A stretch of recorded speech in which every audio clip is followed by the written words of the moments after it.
عمران خان نے مدد کی ملک ریاض کی،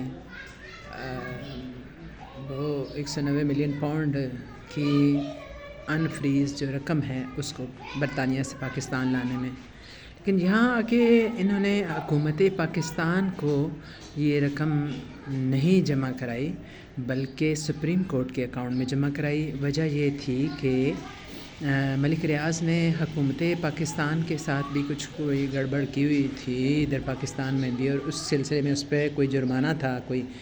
400-500 ارب، تو وہ یہ جو رقم تھی اس مد میں ایڈجسٹ کرا دی گئی۔ تو یہ کمزور پہلو بنتا ہے اس مقدمے کا، لیکن ماہرین کہتے ہیں کہ شہباز صاحب بھی اس کو جب ریورس کرا سکتے تھے لیکن انہوں نے ریورس نہیں کرائی، اور اصل بات یہ ہے کہ یہ رقم ابھی بھی موجود ہے ملکی خزانے میں، بلکہ بڑھا دی گئی ہے تھوڑی، اس میں وہ کوئی انویسٹمنٹ کے کرائی گئی جب اس کو میوچل انڈرسٹینڈنگ کے ساتھ، تو یہ رقم بڑھ چکی ہے۔ تو کوئی لمبا مقدمہ تو نہیں بنتا، بہرحال